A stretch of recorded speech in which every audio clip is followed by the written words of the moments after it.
who is the new club foundation officer for his sins. No match found. Formation. That's what I said, didn't I? Foundation. Oh, sorry, formation. No, foundation, of course. He is simply going to talk to us today about satellite clubs, as well as a brief thing about new Paul and new clubs in general. The reason being is that our new president, John, has got quite a few people that can't get along to our clubs during the day, but they are very interested in joining the satellite club in the evening, affiliated to our club. So we've invited Phil to come along to tell us how to start it. We've got some of them to meet. We've got about anywhere between 10 and 12 people that are interested in doing it. They don't have to pay money to normal staff. You don't pay the £100, but you have to pay district and everything else, so that's substitute about 70 pounds. And they will become full members of the Worcester Rotary Club. They'll have a membership up by 10 people.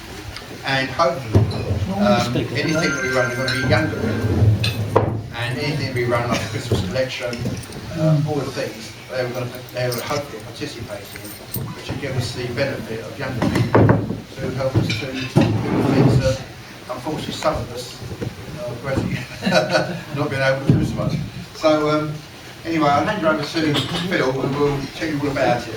Thank you, Norman. Greetings from my own club, the Rotary Club of Sea, and from your new district governor, Terry Dean.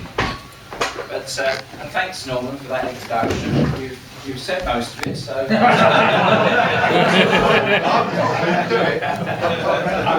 You may recall that I came a few weeks ago and did a Rotary Growth Opportunity presentation, and amongst that was some discussion on satellite clubs.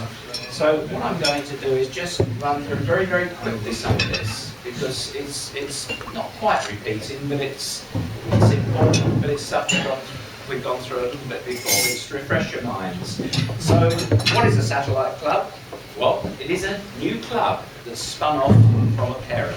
So, if you had one, it would be someone that's spun off from this particular club. It's a chance to create and revive, and what Norman's just been saying, there's issues with meeting times, there's issues with getting people to do collections and things like that. So there's this opportunity to create and revive. It's a club that's actually got some flexibility from day one. It decides its own rules from day one, within, of course, the RRBI Constitution. It's a club not tied to traditions, so it doesn't have to go through lots of formalities, as we do here and a lot of clubs do. And it's a transitional step to becoming an independent club. And I'll tell you a little bit more about that in a minute. And finally, the members of a satellite club can enjoy the benefits of Rotary from an initial much smaller base. To charter as a club, you need 20 members. For a satellite club, it's 8, so it's a much smaller base where people can start to enjoy the benefits of Rotary. So, advantages, very quickly.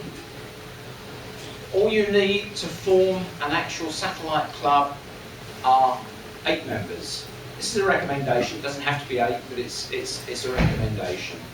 You could start a satellite group of people with less than that, but once you get up to 8, you can actually then form that new satellite club. The members become official members of the parent club, so they're already members before the satellite is chartered. And by that I mean, once it reaches 20, when it could be, if it wanted to be, chartered with its own club, at that time, members are already Rotarians. The club operates as an independent group with guidance from the parent club. So effectively they're benefiting from your experience. And the club can develop to meet the needs of its members. Again, this is about times, how often you meet, where you meet, when you meet. And that's this flexibility, where it meets, when it meets, how it meets, and all those things. So what I want to go through now is the process of forming a satellite club. The first thing is that the sponsor club identifies and agrees the need for a satellite club, and I think this is the point at which your president is currently at, is identifying the need for a new satellite club, and it will be up to the club in a minute when I'll go through it to agree that. Okay? What you need to do then is identify target groups and communities where the Rotary offer needs developing.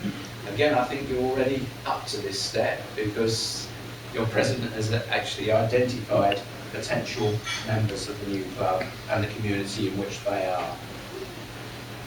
Finally, you have to then report to Club Council and the members that, yes, we want to set up a satellite club. And at this point, the members, through a business meeting, because it's a constitutional change to your club, will need a 2/3 majority to actually set it into motion. Okay? Right. Again, this could apply to you because you've got a core of potential new members, but it may be that you want to grow that, and to do that, you want to start thinking about preparing a marketing plan. But that could be up to this new satellite group with guidance from this club, and that's how that the satellite can start to grow.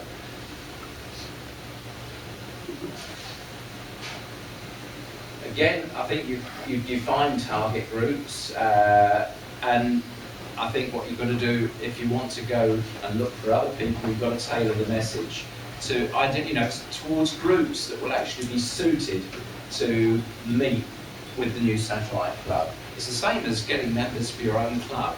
If you want to go out and market your club, you need to tailor your message to a specific audience. People that would actually work well within the group that's already here. This is quite an important point now. This is for the new meeting, the new people. You've got to develop the local Rotary story. So what is Rotary about, to start with? What does Rotary do within this overall community? And I know you work with 2 other clubs within this community, which is really commendable. But what does Rotary do in that area? What does Rotary then do nationally? What does it do internationally? It's a way of developing the story to get people on board and be really interested in becoming Rotarians. And also identify what channels of communication you want to use. Again, as we know, it's members that identify potential new members at the end of the day, the main. But there are other channels of communication you can use as well. And this club, again, it's got its, I know it's got its website, Facebook and things like that. Pretty active on that, which is good. So these are ways of actually communicating with other people. And the fact is, if you do set up a new satellite club, then you will want to market that as well.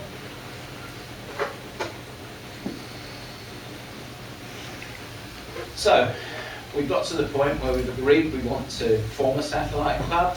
We've agreed what our target audience is, and we've agreed how we're going to approach it. So the next step is to actually arrange an initial meeting of that potential club.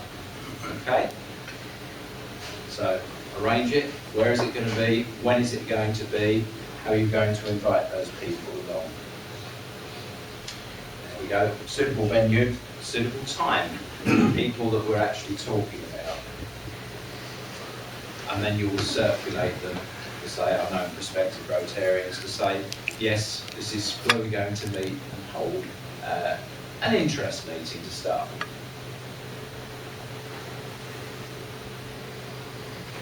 You would inform interested parties through agreed media channels. I mean, I think the President said, would someone from district come along? We're quite happy to. It's really up to you, but we are quite happy to, and we would want to support you all the way through if this is something we want to do. So we will come along as often as we can within your desires and the desires of that new satellite group.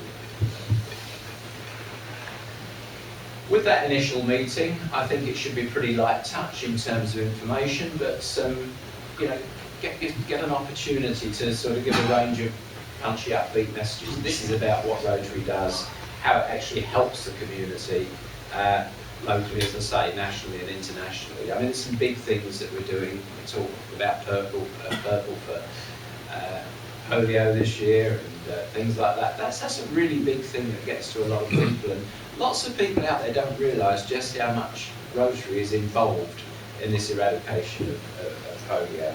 That's one of the punchy messages, but you also have lots of things going on here that you can actually feed in. Okay. Go again. So once you've had that initial meeting, see how people feel about it, and discuss with them so that you can arrange the follow-up meetings. Because it's got to be at a time that is suitable for these people. Okay, time and place and how you meet. So it must suit them. Have a purpose for those meetings, but also make them fun to attend. So this is the time when you might want to start thinking about prospective projects for the future.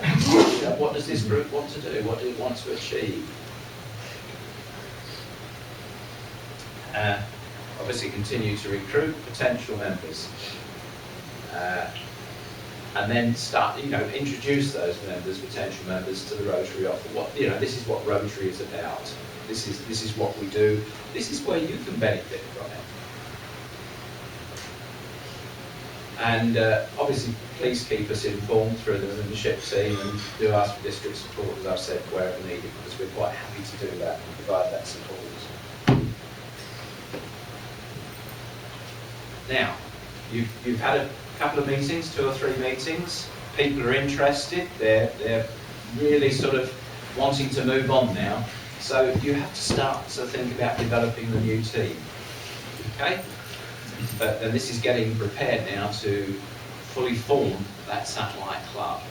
And you want a chairman, a secretary and a treasurer. A satellite club doesn't have a president, has a chairman instead, but the other offices are pretty similar. This is why we think 8 people is probably about right in terms of forming that new group. The next thing is to agree a name for the satellite club. And ideally it should be linked, I think, to the name of the parent club. So you call it a satellite club of Hornchurch and Upminster if you wanted to, but you may want to give it a slightly different name, but link it to the area that it's actually supporting, okay? But that's up to the members of that new satellite group to agree that name. And then you have to complete a registration form through the membership team. I'm going to give you a copy of that form before I go, so that you've got it and you can see what's in it. It's pretty simple, really. And then the next thing, of course, is to hold a celebration event and induct the members into the sponsor club. And this is what happens. So they're members of a satellite group, okay, or they become a satellite club, but they are members of the sponsor club until such time as they reach a point where they may want to charter and go off on their own, but they'd have to have 20 members to do that.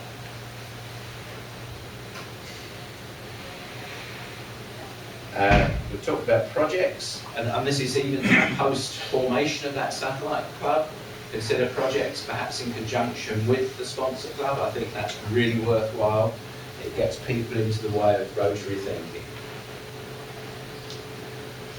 As a club here, you would want to continue to support that satellite club and recruit further new members. As I've said a couple of times, when the numbers reach 20, the satellite club can apply for its own charter and become a club of its own right. I'm skipping through these because I think these other matters are perhaps some of the nitty-gritty that we wanted to talk about. The first thing is officers. Mentioned before, you don't have a president of the satellite club. You have a chairman, but you do have a treasurer and you do have a secretary and such other officers as that club will want to identify. Okay. Club councils. The satellite club will form its own club council, but I think it would be good if a member of that council was also a member of your club council, and vice versa. Someone from your club council really should be involved in the satellite club council. You do need to keep that continuity. It's really important to communicate between the parent club and the satellite club. Rotary fees. Now, as I've said, all members of the satellite club will become full Rotarians, so they will pay the fees to RIBI and to district, and the one-off membership fee that's imposed by RIBI. In addition to that, the satellite club would make its own mind up about the other fees it would need to charge to make up the subscription based on its own expenses. Okay, so it doesn't have to be the same fee overall as the parent club. The club will need to form its own bylaws within the RIBI constitution. That's something else you might want to give some attention to. We talked about meeting with the sponsor club. There really ought to be, some connection there. But it would be ideal if at times you could actually bring the satellite club and the sponsor club together for meetings. So there we go. They're the sort of nitty-gritties and the satellite. Are there any other questions you'd like to ask me? John, your friends, relations, whoever in your mind for the Saturday Club will be based somewhere in Havering? Yes. Yes. And just one, and Havering, it's not that you can get from A to B fairly quickly, but could you have more than one satellite club? Could a club have more than one satellite club? As far as I'm aware, it can. I wouldn't necessarily. It could be quite difficult. But can I just tell you? I mean, in Winchester, whilst they're not satellite clubs, the club there has about 4 or 5 different meeting times, and there are 4 or 5 groups that belong to the same club. So that is a partial answer to your question, I think. And you could actually start off with different satellite groups. Yes, there's no reason why you shouldn't. I have got 2 questions, if I may. One is naming of the club. Now, these friends of ours are from Essex. That means it could be from Ilford, Romford, probably right up to Lakeside area. So could we call any name? Can we call Essex Satellite Club attached to Hornchurch and Upminster Club? I'm just putting an example. So how do we name them? See? I agree. Name. Yeah. It could. Satellite Club of Havering and District. Hornchurch and Upminster and District. Yeah. Sorry. Okay. Second question is that when we induct them, there are expenses like the Rotary badge. Do the chairman have a chain like I have, or do they have something to show his authority on the club?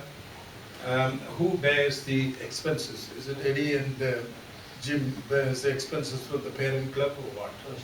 Again, that's something that's up for discussion. The club itself can have a subscription that would cover the cost of those things, but also the parent club, very often the parent club will actually donate that to the staff, because they're very, I mean, if you're getting new members to your own club, you would donate those things, wouldn't you? We don't. I think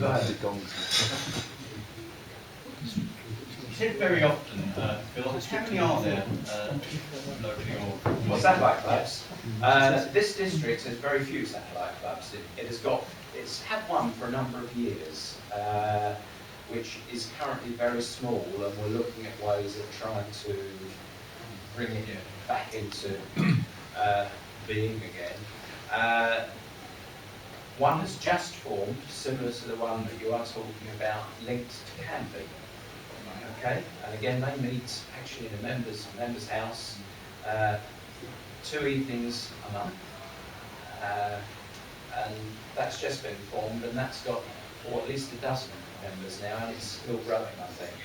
And that's very new. That's only just been signed on. The forms have only just been signed in the last few weeks. So that is all we've got from District 1240.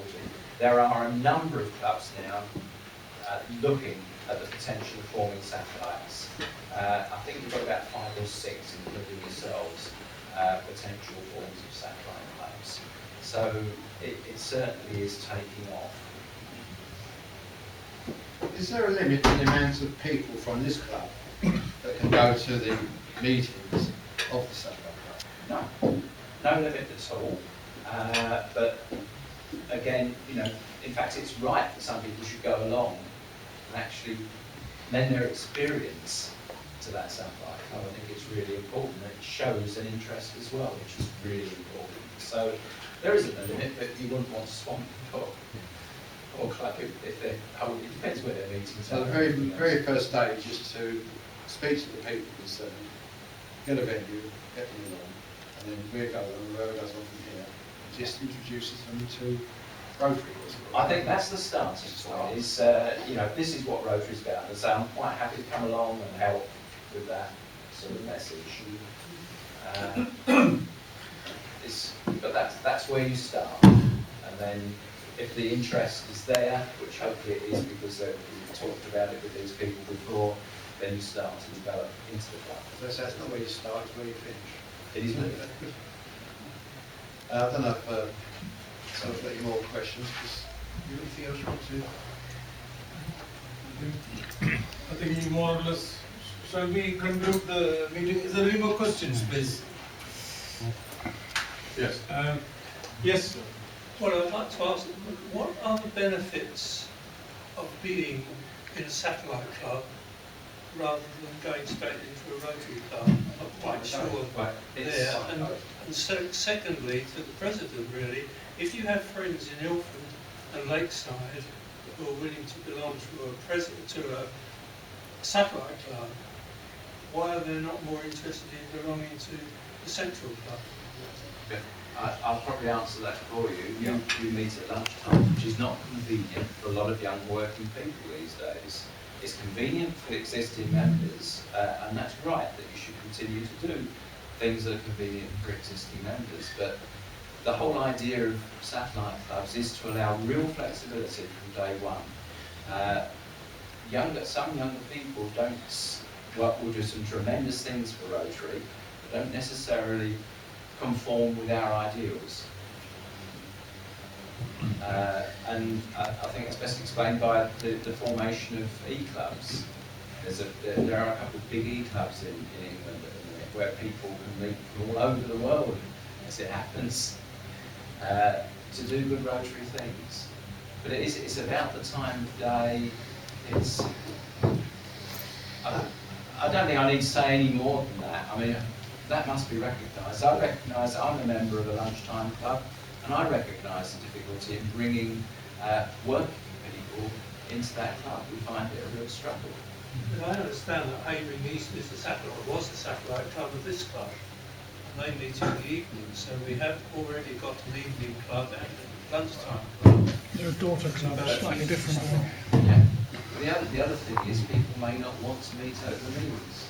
You know, there's so many things that we do traditionally as Rotarians, and not everyone wants to do that. Yet there are really good people out there that can do a lot of good for Rotary. You don't want those things that still want to deliver for Rotary, and it's our way of actually attracting them. Most of the clubs in this district have a meal, either a breakfast, lunch or a dinner. There's only one that I'm aware of that has no meal, and that's a very successful club that brings in young people. Thank you. Okay, does that help? Yes. Sorry, Any more questions? Can I ask a question? In respect of assisting people into Rotary eventually, but initially satellite, would it be useful to have possible mentoring done from the mother the mother club? It always helps. If there are people here, I think you've got to look at what the new, the people that form the satellite want, but there is a lot of experience within the mother clubs, and it's that experience that needs to get down to the satellite. But that mentoring has got to be around real Rotary objectives and what we do. But I hope that helps, right? There's one more. Is there a minimum age? You can't join. Should be an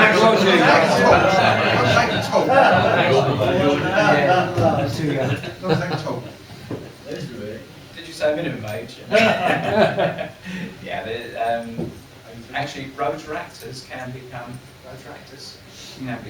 satellite clubs, so it's about 18. Yeah.